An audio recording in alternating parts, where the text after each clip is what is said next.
تم بھی میرے نانا کا کلمہ پڑھتے ہو، میں بھی اپنے نانا کا کلمہ پڑھتا ہوں، لہذا ہمارا قتل کرنے کا ارادہ مت کرنا، ہم پہ وار مت کرنا، ہم کوئی عام لوگ نہیں ہیں، ہم علی مرتضیٰ کے بیٹے ہیں، ہم کوئی عام نہیں ہیں، ہم رسول کائنات کے نواسے ہیں، ہماری رگوں میں تمہاری نبی کا خون بہ رہا ہے، اس خون کا لحاظ رکھنا۔ لیکن اتہاس یہ کہتا ہے کہ یزیدی پورے طور پر ایک دم ذلیل اور گر چکے تھے۔ بالآخر جب لڑائی کا آغاز ہونا شروع ہوا ہے، حضرت امام حسین رضی اللہ عنہ کے پاس خود حضرت علی اکبر امام حسین کے بڑے بیٹے آتے ہیں، اور بڑے بیٹے آنے کے بعد کہتے ہیں ابا حضور اب اجازت دیجیے، کئی لوگ شہید ہو چکے ہیں، اب آپ کا بیٹا جا رہا ہے۔ امام حسین کہتے ہیں نہیں بیٹے، میں تمہیں اجازت کیسے دے سکتا ہوں؟ بیٹے میں تمہیں کیسے اجازت دے سکتا ہوں؟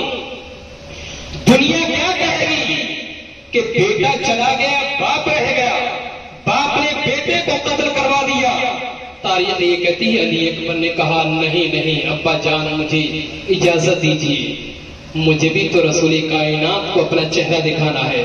ابا جان آج اگر علی اکبر بچایا، آج اگر میدان کربلا میں علی اکبر نہیں گیا تو کل رسول کائنات نے اگر پوچھ لیا علی اکبر تم پیچھے رہ گئے تھے، تم ڈر گئے تھے، تم نے ہمارے نواسے حسین کو قتل ہونے دیا۔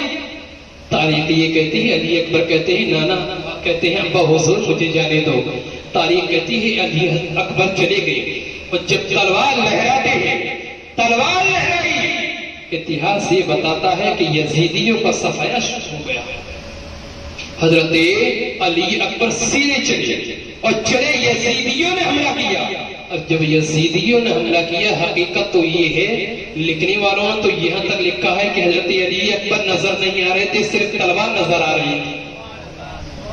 تاریخ یہ کہتی ہے کئی لوگوں کو موت کے گھاٹ اتار کر حضرت علی اکبر رضی اللہ تعالیٰ کا وقت آ گیا۔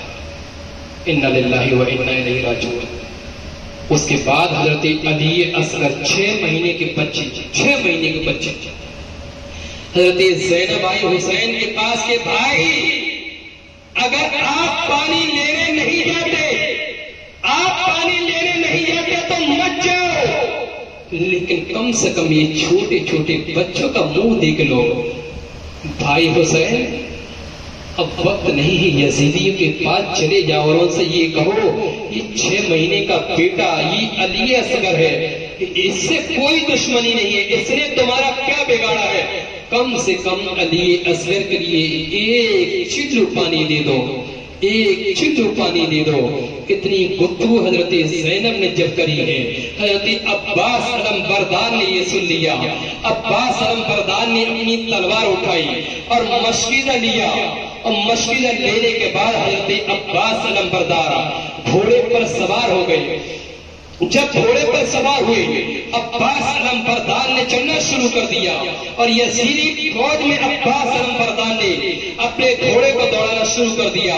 تاریخ یہ کہتی ہے عباس علم بردار کا گھوڑا چل رہا تھا، عباس علم بردار کا گھوڑا دوڑ رہا تھا، ہزاروں یزیدی عباس علم بردار کے پیچھے پڑے ہوئے تھے۔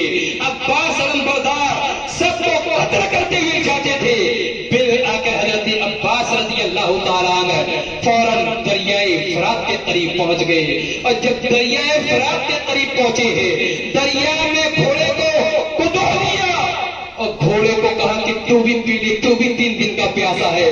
گھوڑے سے حضرت عباس نے کہا کہ تو بھی پانی پی لے، تو بھی 3 دن کا پیاسا ہے، تو بھی 3 دن کا پیاسا ہے، تو نے بھی کچھ کھانا نہیں کھایا ہے، تو نے بھی کوئی پانی نہیں پیا ہے، میرے لال تو نے بھی واقعی اپنے آپ کو اپنے آپ کو عاشق رسول ثابت کر دیا ہے، اپنے آپ کو اہل بیت کا عاشق ثابت کر دیا ہے۔ بولے واقعی تو ہمارا وفادار ہے۔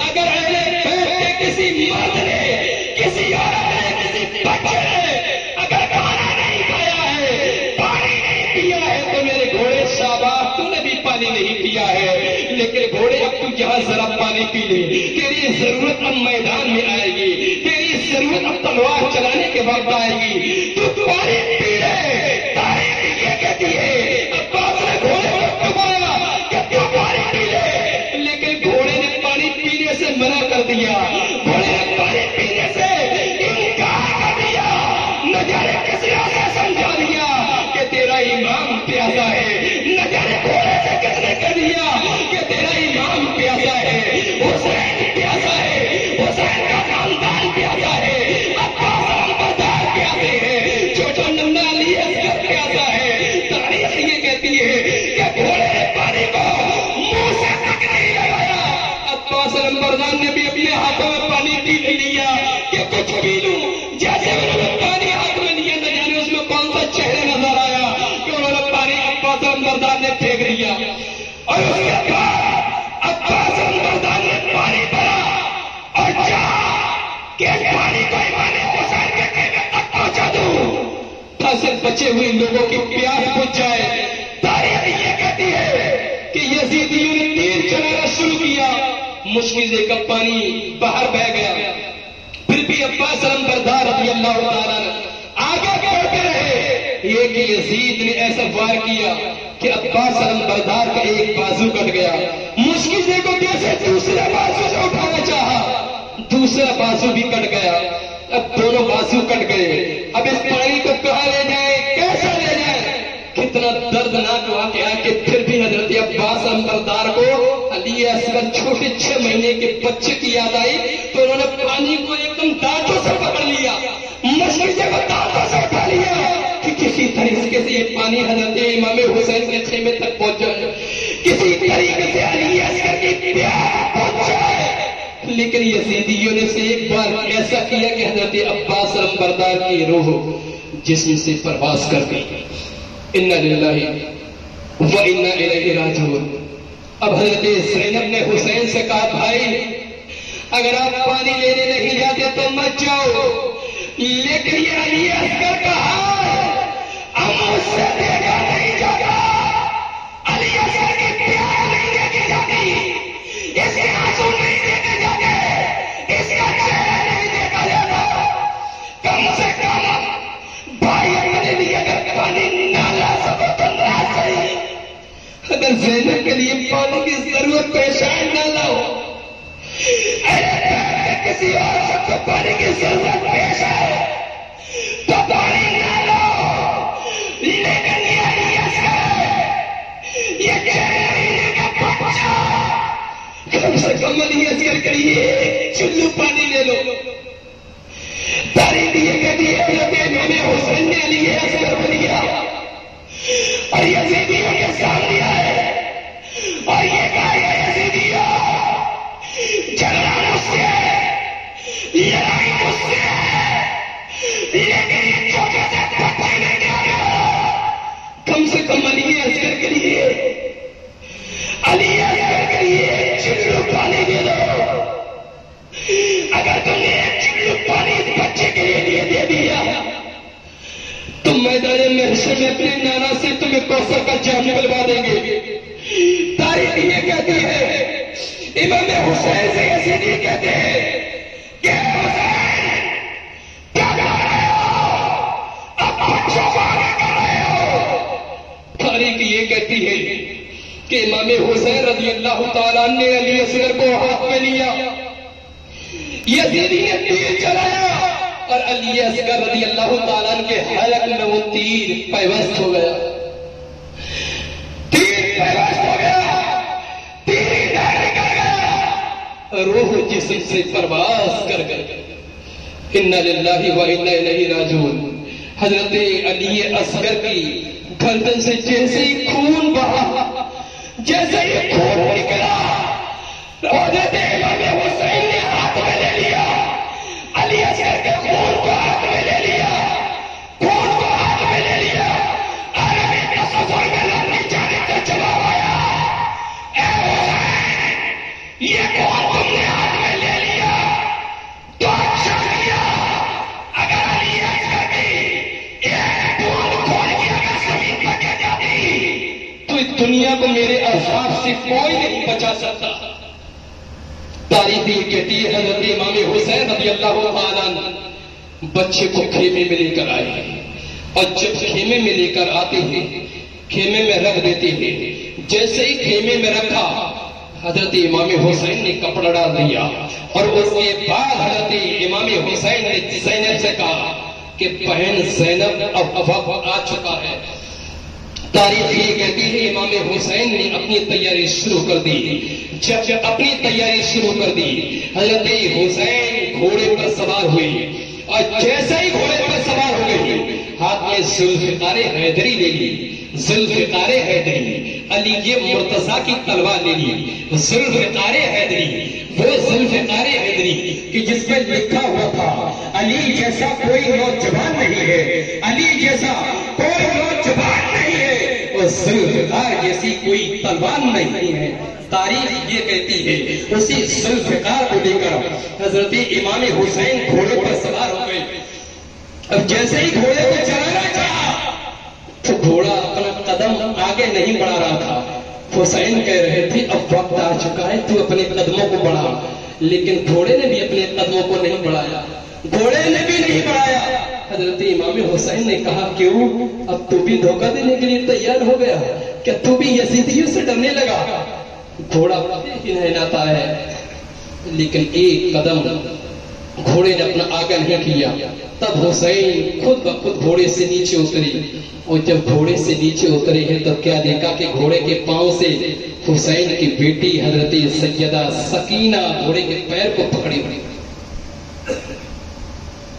گھوڑے کے پیر کو پکڑی ہوئی، چھوٹی سی سکینہ گھوڑے کے پیر کو پکڑی۔ اب گھوڑا آگے کیسے چل سکتا؟ کیونکہ گھوڑا یزید کے ماننے والا نہیں تھا، حسین کا ماننے والا تھا، حسین کا ماننے والا تھا۔ تب حضرت حسین نے اس بچی کو لیا، گود میں لیا، وہ گود میں لے کر پھر آئے خیمے میں اور کہا بیٹا اب بیٹھ جاؤ، اب اس طریقے کی باتیں کر کے اپنے باپ کے دل پر بیٹیاں چھریاں نہ چلاؤ، اب مجھے جانے دو۔ لیکن بیٹی پھر دامن پکڑ لیتی ہے، نہیں بابا، نہیں بابا آپ مت جاؤ۔ حسین سے کہتی ہے حضرت سکینہ کہ بابا آپ مت جاؤ، بابا آپ مت جاؤ۔ سب لوگ ایک ایک کر کے جامع شہادت نوش کر چکے ہیں، ایک ایک کر کے سب شہید ہو چکے ہیں، بابا اب آپ مت جائیے۔ بابا آپ چلے گئے تو میں بابا کس کو کہوں گی؟ بابا مجھے بیٹی کون کہے گا؟ بابا میں اس طریقے سے کس کے سینے سے لپٹوں گی؟ بابا آپ نہ جائے۔ تاریخ یہ کہتی ہے پھر حضرت سکینہ بے ہوش ہو جاتی ہے، امام حسین ان کو پھر دم کرتے ہیں، پھر سکینہ ہوش میں آتی ہے، اور ہوش میں آنے کے ساتھ کہتی ہے کہ بابا اگر آپ میدان کربلا میں جا ہی رہے ہیں، یزیدیت سے مقابلہ کرنے کے لیے جا رہے ہیں، تو یہ سکینہ بھی آپ کے ساتھ چلے گی۔ تب حسین نے کہا بیٹی نہیں، بیٹی اب نہیں، اب تم یہیں ٹھہر جاؤ۔ تب حضرت امام حسین گھوڑے پر سوار ہوئی، ذوالفقار حیدری کو ایک دم ہوا میں لہرایا ہے اور میدان کربلا میں پہنچ گئے۔ تاریخ یہ کہتی ہے کہ جب حسین میدان کربلا میں پہنچے ہیں تو ایک بہت بڑا پہلوان تھا، اس نے اپنے 3 بیٹوں کو حسین کے لیے تیار کیا تھا۔ جب حسین میدان کربلا میں پہنچے ہیں، حسین نے کہا تھا اے ابن زیاد اپنے سپاہیوں کو بھیج دو، اے شیما اپنے سپاہیوں کو بھیج دو، اے گھوڑی اپنے سپاہیوں کو بھیج دو۔ تاریخ یہ کہتی ہے اس پہلوان نے کہا نہیں نہیں، اے ابن زیاد تو مت بھیج، شیما تو مت بھیج، گھوڑی تو مت بھیج، حسین کو قتل کرنے کے لیے تو میرا بیٹا ہی کافی ہے۔ تاریخ یہ کہتی ہے جب اس کا بیٹا آتا ہے حسین کے اوپر ایک بار کرتا، حسین اس کا وار تلوار پہ لیتے ہیں، اور دوسرا بار حضرت امام حسین نے کیا ہے تو اس کا سر کہیں اور پڑا اور جسم کہیں اور پڑا۔ پھر حضرت امام حسین کے مقابلے میں دوسرا آیا، جب دوسرا آیا تو بھی جہنم میں، تیسرا آیا تو بھی جہنم میں۔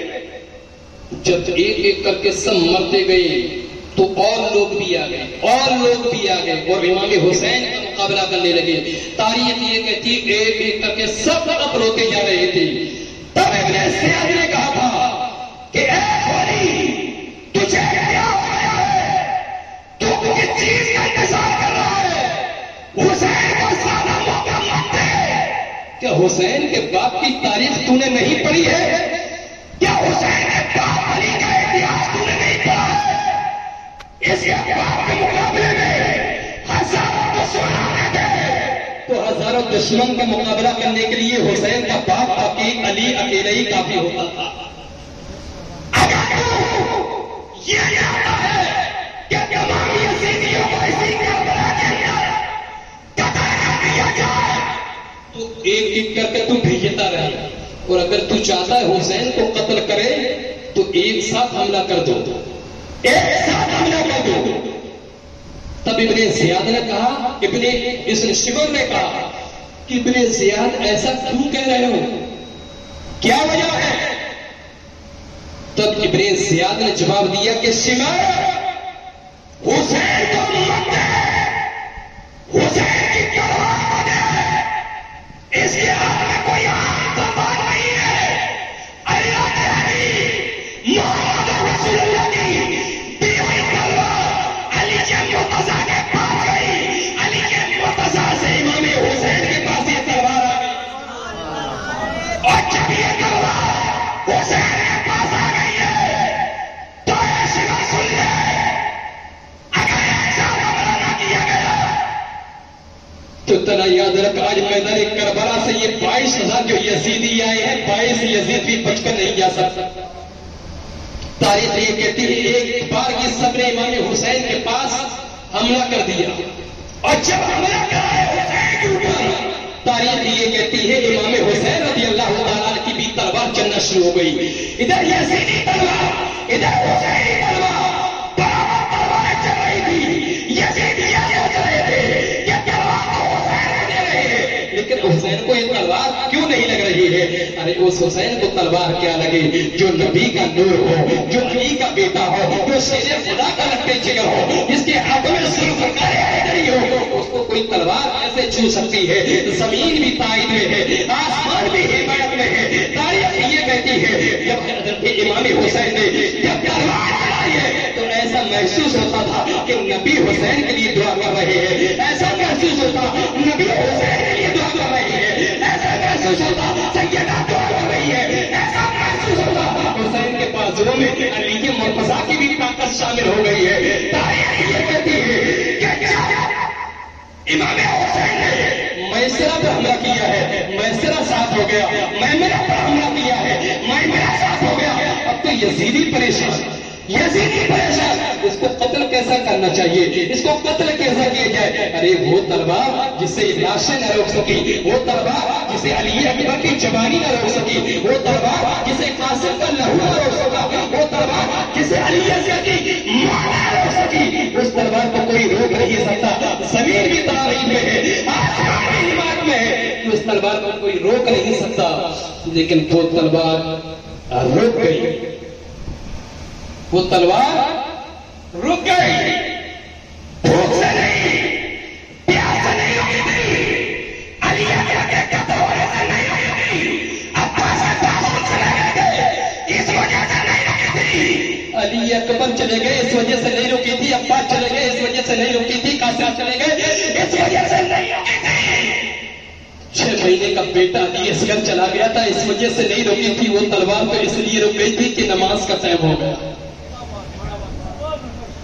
وہ تلوار اس لیے رک گئی کہ نماز کا ٹائم ہو گیا، نماز کا وقت ہو گیا، تو نماز کے وقت بھی حسین نے تلوار کو روک دی، یزیدیوں کی وجہ سے نہیں، نماز کی وجہ سے، اور حسین نے میدان کربلا سے ایک پیغام دے دیا، ایک سندیش دے دیا، اے میرے غلاموں، اے میرے نانا کی امتیوں، کتنی بھی پریشانی آ جائے نمازوں کو مت چھوڑنا، قرآن پاک کو تم مت چھوڑنا، نعرہ تکبیر، نعرہ تکبیر، نعرہ تکبیر، نہ تو تم نمازوں کو چھوڑنا، نہ تم قرآن کو چھوڑنا، کیونکہ میرے آقا نے فرمایا اے میرے امتیوں، تم نہ تو نمازوں کو چھوڑنا، نہ قرآن کو چھوڑنا، اور نہ میرے اہل بیت کو چھوڑنا۔ پریشانی آ جائے تو قرآن کی تلاوت کر لینا، پریشانی آ جائے تو اللہ کے سامنے سجدہ ریز ہو جانا، پریشانی آ جائے تو اہل بیت کا دامن تھام لینا۔ حسین